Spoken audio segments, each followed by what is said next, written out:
The Misadventures of Sheriff Lobo. Yes. So hopefully the title is indicative of the fact that we're going to make a comedy. Sometimes you have to say that up front so that people understand it's funny. But Hollywood, 1953. Columbia Pictures releases From Here to Eternity, and the picture does something that almost nothing does. It takes 8 Academy Awards, including Best Picture. Burt Lancaster and Deborah Kerr in The Surf. Frank Sinatra winning his whole career back in a single supporting part. Montgomery Clift with The Bugle. And somewhere in the middle of all that, in an army uniform, there is a sergeant named Baldy Dom. The man playing him is 27 years old, 6'2", 200 pounds. He has a voice you would still recognize 30 years later coming out of a television in another room. He is standing inside one of the most decorated American films ever made. His name is not in the credits, not anywhere. He is uncredited. That was Claude Akins' first movie. Over the next 40 years, he would appear in close to 100 more, and in something past 180 episodes of television. And by the end of it, there were 3 generations of Americans who knew that face on sight and could not have told you one true thing about the man wearing it. They knew the heavy. They never met him. Look at his casting across the 50s and 60s, and the pattern arrives immediately. Akins is the man who starts the trouble. He is the prisoner in Rio Bravo. He is the preacher whipping a town into a mob in Inherit the Wind. He is shot dead on camera so many times across so many westerns that his own obituaries, 40 years later, reached for the same handful of words. Burly, craggy, hard guy. Off the lot there was a different man entirely, and the audience never met him once.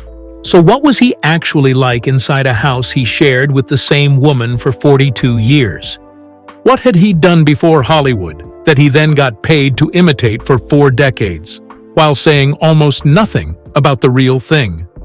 And why did the standard reference books on the library shelf have his own life wrong, right down to the question of how old he was?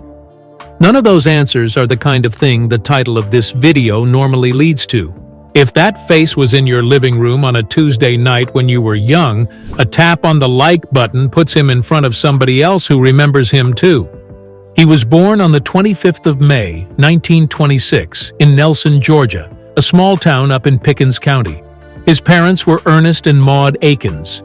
He had an older sister, Hazel. The family carried Cherokee ancestry on its own account, something he referred to publicly now and then across his life, and never made a performance of. He was a Georgia boy for about 6 months. Then the family packed up and moved north to Bedford, Indiana, and Bedford is where everything about him was formed. You have almost certainly seen Bedford without ever knowing it. The town sits on one of the great limestone belts in North America, and the stone that comes out of the ground in that part of southern Indiana has been going into American buildings for well over a century. Bedford cut stone. That was the work. That was the payroll. That was the identity of the place. Men went down into the quarries and into the mills and came home gray with dust, and the product of their week left on freight cars headed for cities they would never see. Ernest Akins was a stone cutter. Later on, he put down the tools and became a policeman in the same town. So the boy grew up in a house where the father came home either covered in limestone dust or wearing a badge.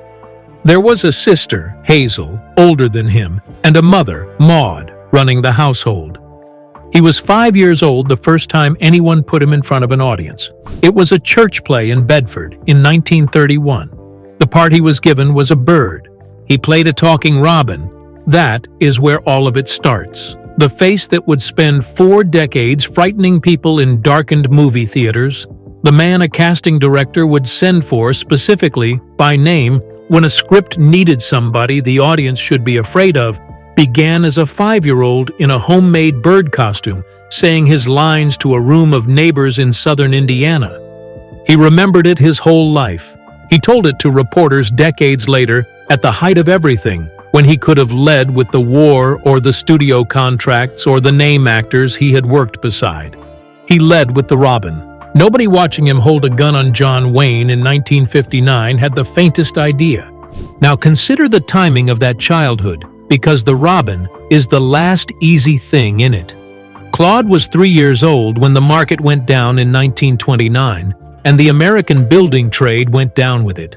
A town whose entire economy rests on other people putting up new buildings is a town with nothing to do in a decade when nobody is putting up anything at all.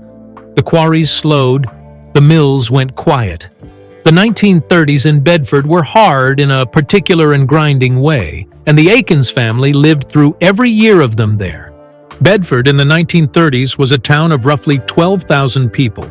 It was not a place that produced actors. It produced stonecutters and quarry hands and men who went into the plants. And Akins was entirely clear-eyed later in life about what that does to a kid with an idea in his head. He put it plainly in a magazine interview in 1974. When you come from a town that size, he said, you want to be somebody or something. And you have no idea at all where to go or how to get there.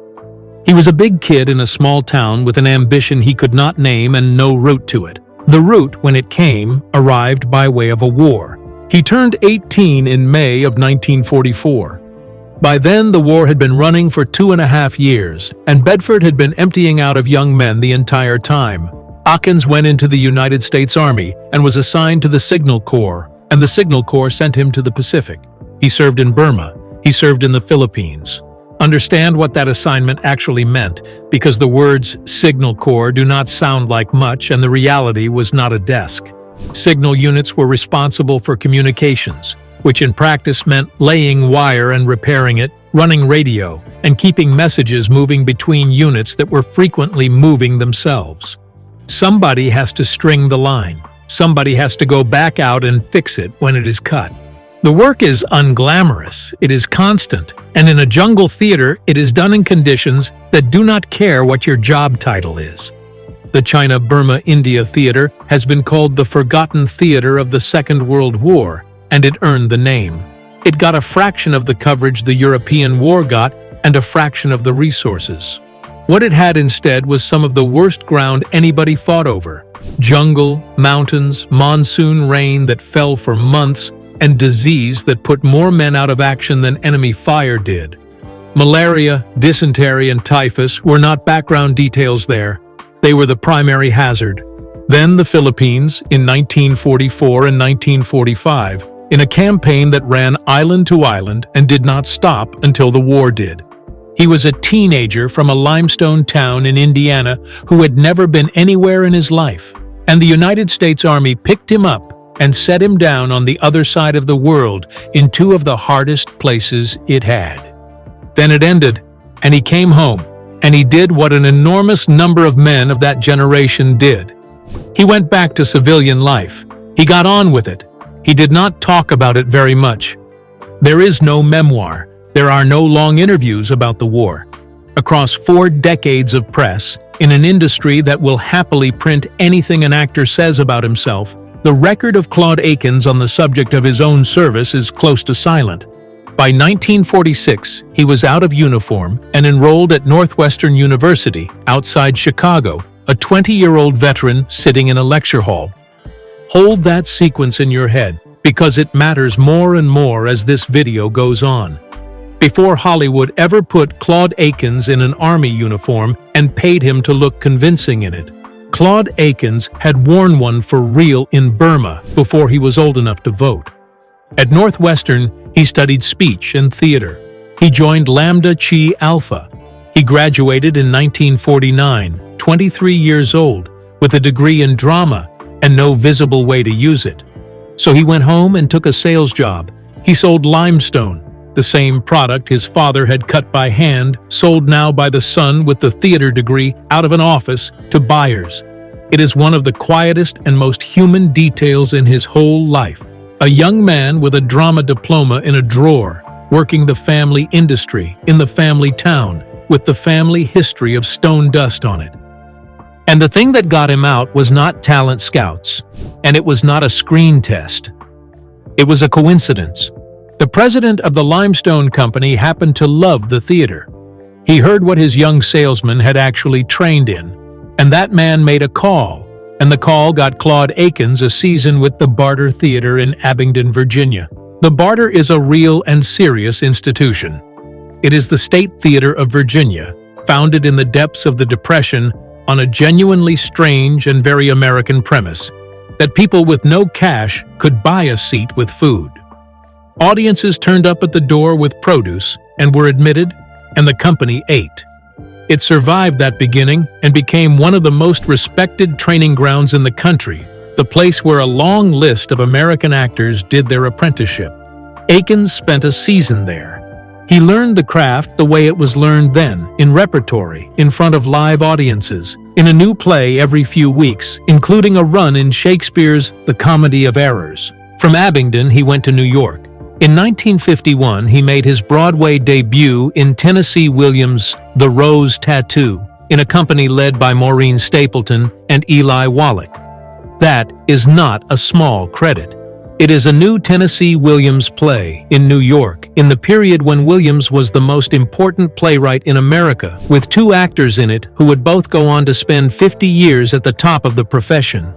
He worked with touring companies out of New York after that, going out on the road with productions, learning the trade the long way, in front of people, night after night, in towns that were not New York. In 1952, he married a young woman named Therese Fairfield. He was 26. The marriage would last until the day he died, 42 years later. And somewhere in this stretch, the auditions, the rooms full of young men, the casting people looking him up and down, something began that would define his entire professional life. They looked at the size of him and the set of his jaw and the voice, and they saw a soldier. They saw a sergeant. They saw a man who had been through something. They were right. He had been.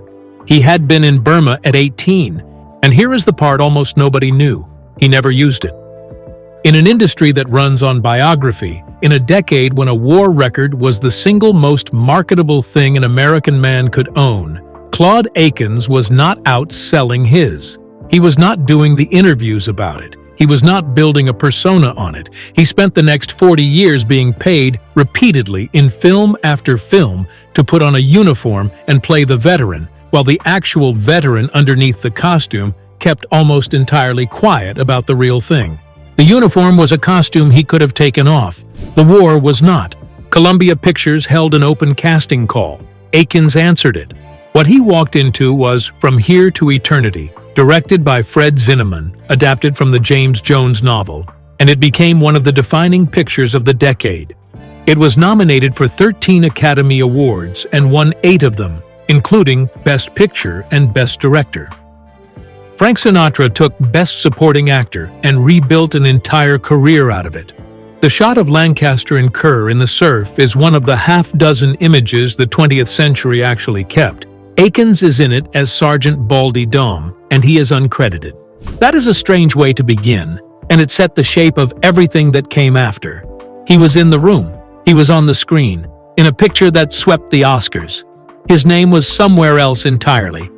The following year, in 1954, he was in The Caine Mutiny, in the crew alongside Lee Marvin, in another prestige production stacked with names: Humphrey Bogart as Queeg, Van Johnson, Fred McMurray, Jose Ferrer. That film was nominated for Best Picture as well. 2 years into a screen career, and Claude Akins had already been on the call sheet of 2 of them. Again in uniform, again in support, again standing behind somebody whose name was on the poster. Also in 1954, he turned up in a hard little crime picture called Shield for Murder, playing a man named Fat Michaels, and he was shot to death in a gunfight at a public swimming pool. That became the job. Through 1955 and 1956, the pattern locked in completely. In Man with the Gun, he pulled a hidden pistol, and Robert Mitchum killed him for it. In The Burning Hills, he was shot in the back on his way to Natalie Wood's cabin door. He was in The Proud and Profane as a soldier. He was in The Shark Fighters as a Navy chief. He worked constantly, and a startling amount of the time the script called for him to die violently somewhere before the end of the second hour. Nobody in Hollywood was confused about what Claude Akins was for. He was the man the audience needed to be afraid of, so that the star had something to overcome. It is worth being precise about the reason, because the easy version is wrong. It was not that he lacked range. The next decade proves he had it, and there is a single half-hour of television coming up in 1960 that proves it beyond any argument at all. It was that he had a face and a build and a voice that solved a specific problem for a casting director in under 4 seconds. A producer needs somebody the audience will instantly believe could hurt the leading man. Here is a 6'2" former sergeant with a jaw like a shovel and a voice out of the bottom of a well. Problem solved. Next role, move on. And once an industry finds a man who solves a problem in 4 seconds, it stops looking at him for anything else. It is not malice, it is efficiency, and efficiency is what a studio system runs on. Hundreds of careers were shaped by it, in both directions. He was 30 years old, working steadily in major pictures with major directors, and he had already been sorted into a box he would spend the rest of his life working inside. The Western was the dominant form in American entertainment in those years, on screens of every size, and Claude Akins worked in it constantly. In 1957, he was in The Lonely Man, shot dead by Jack Palance. In 1958, he was in Stanley Kramer's The Defiant Ones. In 1960, he was the outlaw Ben Lane in Bud Butticher's Comanche Station, one of the leanest westerns anybody ever made. He turned up on Gunsmoke again and again across the years, and on Rawhide, and on the anthology shows, until his face was simply part of the furniture of American television. And in 1959, he stood in a saloon in Howard Hawks's Rio Bravo as Joe Burdette and shot an unarmed man. Look at what that part actually is inside the architecture of the film. Burdette commits a murder in the opening minutes. John Wayne's sheriff arrests him. Burdette's brother brings in hired guns to take the town apart and get him out, and Wayne, Dean Martin, and Ricky Nelson spend the rest of the running time under siege, holding a jailhouse. The whole picture exists to keep Claude Akins locked in a room. He is the reason there is a story. He is also barely in it. That is the character actor's position stated as clearly as it has ever been stated on film. The following year, he did 2 things back-to-back that show you exactly what was being wasted. In Inherit the Wind, Stanley Kramer's film of the Scopes trial, Akins plays the Reverend Jeremiah Brown. It is a genuinely frightening performance, a man using the pulpit to turn a town against a schoolteacher in a picture carried by Spencer Tracy and Frederick March. And then in March of 1960, on The Twilight Zone, Rod Serling cast him in The Monsters Are Due on Maple Street as Steve Brand. Steve Brand is the good man. He is the one on an ordinary suburban street who keeps trying to hold his neighbors together while fear takes them apart, house by house, until they destroy each other over nothing. It is one of the most famous half-hours in the history of American television, and Akins is its moral center. He is the voice of reason, and the reason he works in it is that the audience arrives expecting him to be the threat. Rod Serling wrote it at the height of the Cold War as a parable about how fast ordinary neighbors turn on each other once they are frightened, and it has never stopped being screened in American classrooms. Part of why it works is the casting. Put the man the audience has spent a decade watching pull a gun in westerns on that street, and let him be the last decent voice on it, and the episode does something a reassuring face could not have done. Serling used the typecasting as a tool. Almost nobody else in 40 years ever bothered. Now, the thing underneath all of it. By this point, Claude Akins had a badge or a gun in his hand in a substantial share of everything he did. Sheriffs, deputies, marshals, military police, cops of every description across every network. He would eventually carry a sheriff's star as the title character of a network series. His father had been an actual policeman in Bedford, Indiana, the man who came home from a shift in a real uniform, in a real town, where the people he dealt with were people he knew. Claude Akins spent 40 years in a costume version of his father's job, and then dying in it, or losing the fight in it, or being outdrawn in the street in it, for the entertainment of millions of people who had never heard of Ernest Akins and never would. Every sheriff's star pinned on him by a wardrobe assistant was a stage property version of a thing his father had actually carried on actual nights in a real town of 12,000 where the men he arrested were men he knew by name. The badge on screen came off a rack. The original was a stonecutter from southern Indiana who had put down his tools and picked up a beat. He never once, in any interview anybody has preserved, made a thing of it.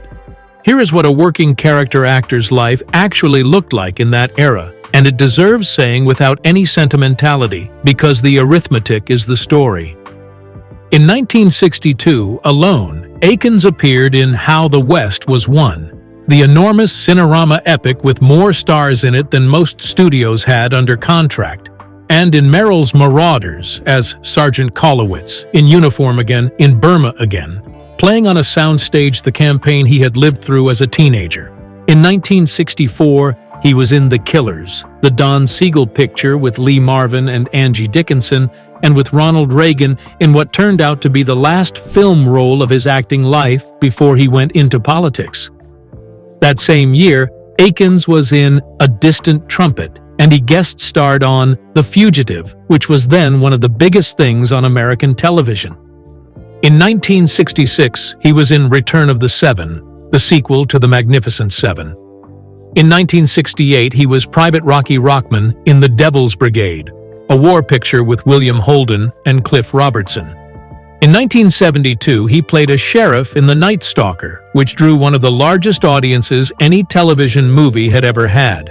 And in 1973, he played another one in The Norless Tapes, and the guest work never stopped. He was on Gunsmoke over and over. He was on Rawhide. He was on the anthology series and the crime shows and the westerns that filled 3 networks' schedules every week of the year. Somewhere past 180 episodes of television spread across 4 decades in an industry that was still shooting those shows like a factory. And in 1973, he put on a gorilla suit. Battle for the Planet of the Apes was the 5th and last film in the original Ape cycle, and Akins played General Aldo, the ape who wants war. Under prosthetic makeup that took hours to apply, unrecognizable, he was still cast as the one you had to worry about. The industry could not see his face, and it typed him anyway. Somewhere in the middle of all this, he also became one of the most heard voices in the country, and this is the part that ties the whole career together. He did radio spots, he did television commercials. His voice ran nationally for a transmission company for years, in the kind of campaign that plays in every market during every ball game until the whole country can recite it. There were millions of Americans who could do an impression of Claude Akins on demand and could not have produced his name under any amount of pressure. That is the working definition of a character actor, and he was one of the best of them. The audience does not retain the name, the audience retains the effect. That is the shape of the career. Not one part, but hundreds. Not a name above a title, but a face inside 100 stories. He worked more or less continuously for 4 decades in an industry where the median career is measured in months, and he did it by being reliable, on time, prepared, and completely unfussy about whether the part flattered him. His fellow actors knew exactly what he was. Audiences knew the type. Almost nobody knew the man. That was about to change slightly, because after 20 years of standing at the edge of other people's stories, somebody finally gave him one of his own. In 1974, NBC put Claude Akins at the center of a television series, and it took him until he was 48 years old to get there. Movin On was about 2 long-haul truckers running freight across the country in a Kenworth. Akins played Sonny Pruitt, the older of the 2, the veteran driver, the one who had been doing it long enough to have opinions about everything, opposite Frank Converse as his younger partner, Will Chandler. It ran for 44 episodes across 2 seasons. The timing was perfect, and it was not an accident. The mid-70s was the moment American popular culture fell in love with the long-haul trucker, and Movin On landed at the front of that wave with a theme song by Merle Haggard that became a country hit in its own right. Sonny Pruitt was the first character he ever played who was allowed to simply be a decent man for a whole hour, week after week, without a gun going off in his direction. And the audience response tells you something. A generation of viewers who had spent 20 years watching him get shot in westerns discovered they liked him enormously when the script let them. That was also the year of the magazine interview where he talked about Bedford, about being a kid in a town of 12,000, who wanted to be somebody and had no map for how. He was 58 episodes and 200 credits into The Answer, and he was still describing himself as the kid who did not know where to go. Now, the part that the audience never had any access to at all. While all this was going on, the trucks, the guest spots, the 4 decades of Hollywood, Claude Akins went home to the San Fernando Valley, to Therese, and to 3 children.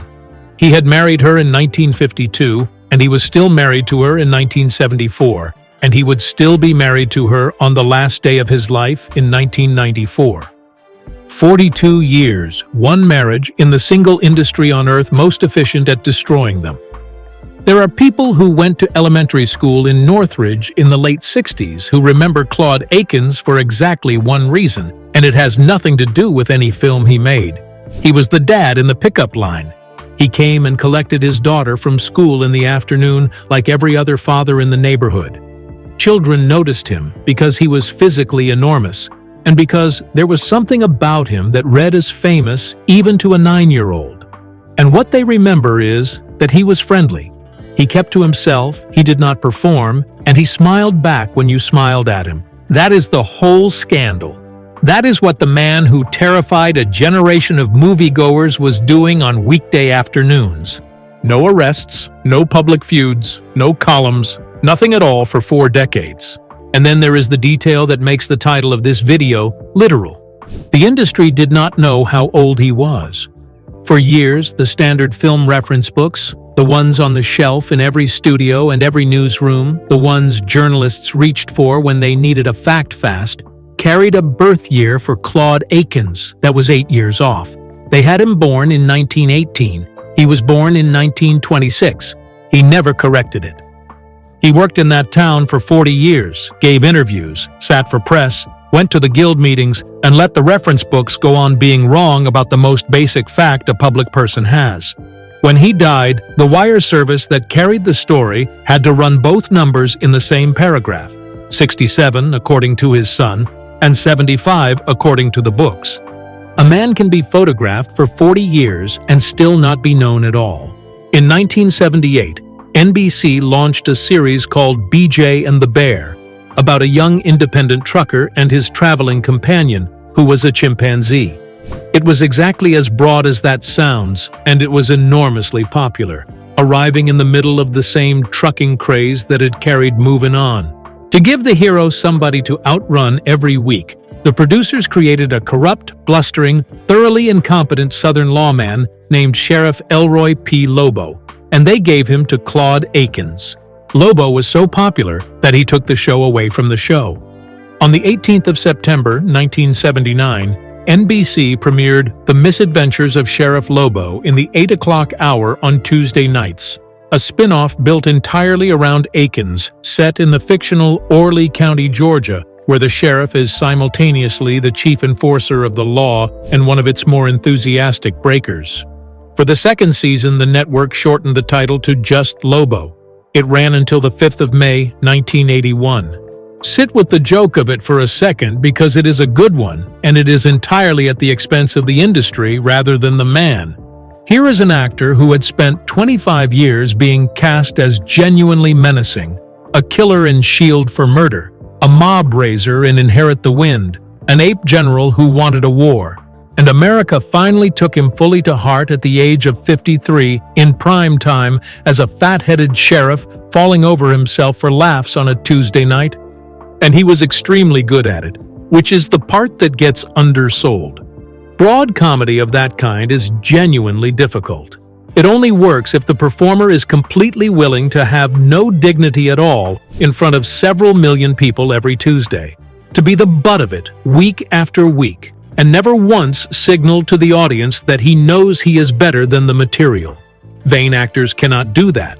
Secure ones can. Akins was secure, and he had been secure since about 1953, because a man who has already been shot to death on camera 50 times has made his peace with the job. The son of the Bedford policeman spent 2 seasons as the most incompetent sheriff on American television, and played it with obvious affection for the fool he was playing. There is one more thing worth noticing about that stretch. He was a lead on a network, with his character's name in the title of the show, and he did not use it as a springboard for anything. No production company with his name on the door, no vanity projects. When it ended, he went straight back to what he had always done: guest work. From 1984, he turned up repeatedly on Murder, She Wrote as Ethan Cragg, opposite Angela Lansbury. He worked on Hunter. He did the mini-series and the television movies and the voice sessions. He was in his late 50s. He had been working steadily since Truman was in the White House, and he simply kept going. The final stretch of his career looks like the first one, which is its own kind of statement. No farewell tour, no comeback narrative. Work. In 1991, he appeared on In the Heat of the Night. In 1993, he was in a film called Seasons of the Heart. He kept taking parts into the last year of his life, and he was still recognizable to every generation then alive. The older audience knew him from the westerns, the middle one from Movin On, and anybody under 25 knew him as Lobo. Away from the camera, the thing that occupied him was golf. He had played all his life, and he was serious about it, and for decades he turned up at charity pro-am tournaments around the country. If you have never been to one, a working touring professional is paired with a group of amateurs. The amateurs pay for the privilege, and the money goes to a cause. What the organizers need is somebody with a recognizable face who will spend an entire day walking 18 holes, being pleasant to strangers. Claude Akins did that for years. He was doing it in his 60s at tournaments a long way from California, when he had nothing left to prove to anyone and no career reason to be there. That is the part of a life that never makes a highlight reel. There is no clip of it. Nobody hands out an award for 2 decades of showing up at charity scrambles. It is simply what he did with his time, quietly, for years, and it is the clearest possible answer to the question of what the man behind the heavies was actually like. The one who terrorized Natalie Wood and shot at John Wayne spent his weekends raising money at golf courses.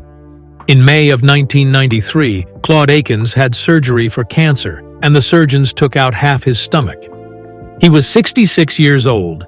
He had been working continuously for 40 years and had been in front of a camera as recently as that same year. He did not recover. Over the months that followed, the illness took him down steadily, in the way that particular illness does, and he spent the end of it at home in Altadena, California, in the house he shared with Therese. There was no announcement while it was happening, no interviews about the fight. The trade papers did not carry it. He was ill for the best part of a year, and the public did not know, which by that point in this video should not surprise you at all. He died at home on Thursday, the 27th of January, 1994. His family was with him. He was 67 years old. He and Therese had been married for 42 of those years. The Wire story went out that night and ran in papers across the country the next morning, and it carried the sentence that closes the loop on everything you have heard in this video. Claude Akins, it said, was 67 according to his son, but some film reference books gave his age as 75. 41 years in the American film industry, 100 pictures, 180-odd television episodes, 2 series with his name on the call sheet, a face that 3 generations recognized on sight. And on the day he died, the country could not agree on how old he was. Now, the part of the story that has to be said plainly, because it is the truth and because the title of this video promised you a secret. There were no scandals, no arrests, no public feuds, no drinking stories, no walk-offs, no messy divorce, no columns. 40 years inside an industry that manufactures wreckage as a byproduct, and the file on Claude Akins is empty. The double life was that there was no second life at all. There was a working man who drove to a soundstage, played whatever they asked him to play, and then drove home to the same wife and the same 3 children for 4 decades. The town of Bedford, Indiana, understood exactly what it had. Every year around Labor Day, on the golf course at Otis Park, they play the Claude Akins Memorial Golf Classic. It is a 6-person scramble, and it has been running for decades. The money goes to scholarships for graduating seniors at Bedford North Lawrence High School and into the town's recreation projects, the Special Olympics, the junior golf program, the Boys and Girls Clubs, playground equipment for children who were not born when he died. A boy left that town at 18 to go to a war. 30 years after his death, he is still buying its playground swings. And in some church in Bedford in 1931, before any of it, before Burma, before Columbia Pictures, before John Wayne, before the badge and the gorilla suit and the 8 Academy Awards, his name was left off. There was a 5-year-old boy in a bird costume doing the first performance of his life for a room full of neighbors. He never stopped being that. That was always who was standing inside the heavy.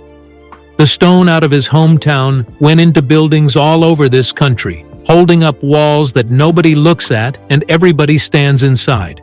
He did the same thing with 100 movies. You have seen him. You have known that face your entire life. Now you know who was behind it.